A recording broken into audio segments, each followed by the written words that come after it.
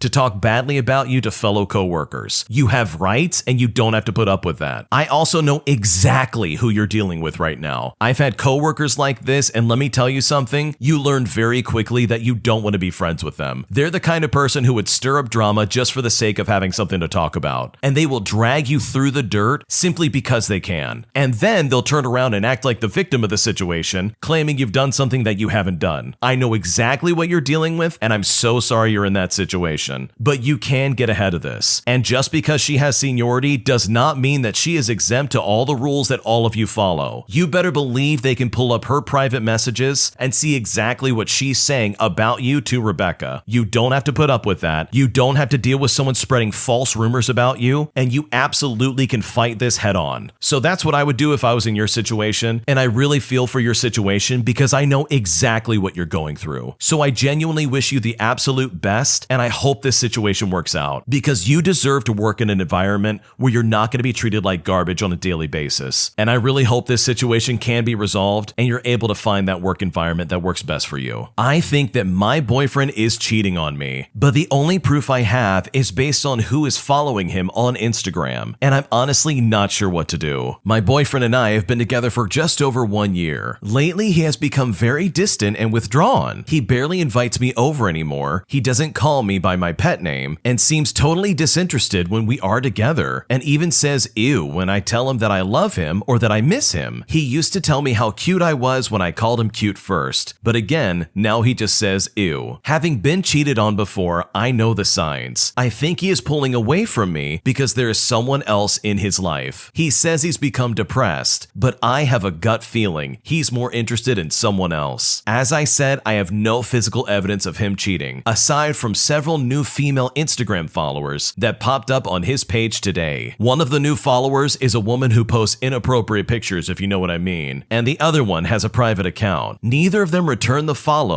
but I have a horrible feeling about this. How do I confront my boyfriend about my suspicions about him cheating on me? What should I do? So let me get this straight. You have no evidence that your boyfriend is cheating on you, and your only suspicion is what could possibly be bot accounts that are following your boyfriend on Instagram? Like, are you kidding me? I'm really sorry that you got cheated on in the past, but new people following your boyfriend on Instagram does not mean that he's cheating on you. I mean, it sounds like he's just depressed and that's what he's communicated with you. That or he's just not interested in you anymore. I mean, I really don't think it's appropriate for him to be like, ew, anytime you tell him that you love him or you miss him. And you can obviously have a conversation about that, but to jump to some weird conclusion that, oh yeah, he's got to be cheating on me, seems really counterintuitive, and if anything, is just going to cause problems in the relationship. Like, how would you feel if your boyfriend came to you tomorrow and said, oh, you had 2 new guy followers on your Instagram. You're cheating on me, right? Like, that would make him sound really crazy, wouldn't it? Because that's how you're sounding right about now. So if anything, I think you just need to have a conversation with him and ask him how he is and what you can do to help him, because it sounds like he's struggling with depression and he just needs time to figure that out. I also don't know if him saying ew to you saying that you love him or you miss him is his way of trying to be funny or cute in some way. Like, I know of couples who have a relationship where they're sarcastic about how they love each other, but in the end they still love each other. So maybe he's trying something like that. But in my opinion, it's a very bad idea to go at this with the idea of, oh, he's definitely cheating on me, all because of who's following him on Instagram. That's irrational and that's absolutely crazy. I think my colleague is starting to develop a crush on me, and I'm not sure how to break this off or what to do. So I have this colleague that sits next to me. We got along pretty well from the start, as she was in charge of teaching me the ropes around the office. We also live in the same neighborhood, so we either carpool or take the same train. She is indeed very pretty and charming, and I feel like I can talk to her about everything. However, I've never seen her as more than a friend. I am happily engaged and she is married and has a child. However, lately our lofty conversations have turned into sudden slips of the tongue when she says something naughty or suggestive, if you know what I mean. And while I may class it as just people enjoying some flirting with no further interest, I can also see other signs which I've recognized in myself and other people when we were starting to fall for each other. In conversations, she always brings me up. When she hangs out with her friends, they all start to giggle like schoolgirls when they see me. She drops everything, including phone calls when I talk to her. She always asks me for small favors or asks me small technical questions, despite the fact that I know she is probably better than me in the field, or she offers to do little favors for me without asking. She finds any occasion to spend time with me, and she is overly touchy, and when I don't pay her any attention because of work, she gets all sulky. When she is focused on her work, she ignores everybody but the bosses and myself. But the moment I started talking about any of this is the fact that when we are talking about something trivial and her husband called her on her phone, she would put her phone on silent. I usually react neutrally to these gestures, but sometimes I cannot help myself making a cheeky remark. Now, you may say I'm imagining it, but I get this constant uncomfortable feeling that she might not be entirely happy in her marriage. And since I am the most constant male presence in her life, other than her son and her husband, she might just have her eyes set on me. And since she sits right next to me, it probably doesn't help that much. I've heard of and I've experienced the attraction by proximity in the past. The problem here is that I've never really thought much of her outside of working hours and the occasional meeting outside of work. But lately, thoughts of her have started creeping up in my mind. Not romantic, but more like I wonder whether she feels that dreaded melancholy feeling when you want someone and can't be with them. And I fear I may be falling for her as well, because as I said, she can be quite charming, and the biggest issue here is that I cannot just distance myself from her since we're forced to work together. I really wish I could explain it rationally to her, but then would I come across as an idiot, especially in a professional environment? I never thought at 30 I'd have such a teenage love-related question, but I suppose an objective opinion might be helpful. What should I do? I think you probably need to make it more clear that you're in love with your fiance and that you're getting married. If it really is the case where she's interested in you, then make it more obvious that you're off the market. I think maybe this is a case where you're reading a little too much into this, and she might just be this charming, flirty person with just about everybody she comes in contact with. I've dealt with people like this before, and honestly, it can be very confusing. So just be careful in this situation. There is a very high likelihood that she is not actually falling in love with you, and that she just acts like this with people that she cares for, or at least considers a close friend at work. Also, I think you need to take a few steps back. You just admitted that you're falling for this lady. You have a fiance. What happened to being loyal and being ready to get married? I think you need to re-examine your own relationship, as well as set some boundaries with your coworker, which by the way, she is just a coworker, so letting your thoughts wander is like not a good sign. If anything, I would go to HR and be like, hey, is there a chance I could work in a different section? Make up some ridiculous excuse like, yeah, I don't really like my desk setting. It's in a place in the office where I'm really distracted. I need a little bit more privacy. And then maybe you can just move your stuff and still work with her, but you won't have to sit right next to her. That might be a solution for you. Either way, I think you need to remember your fiance in this situation and bring her up a lot more. Because if you're not careful, this situation could become a lot worse than you really want it to be. And I don't think anybody wants ruined relationships and damaged homes. When you subscribe, make sure to hit the bell to turn on notifications. To finish listening to all the stories, check out the playlist at the top of the description. And if you want some chill music to put on in the background, check out easymode.com. If you like Am I the Jerk, subscribe to Am I the Genius. Everything will be linked down below in the description.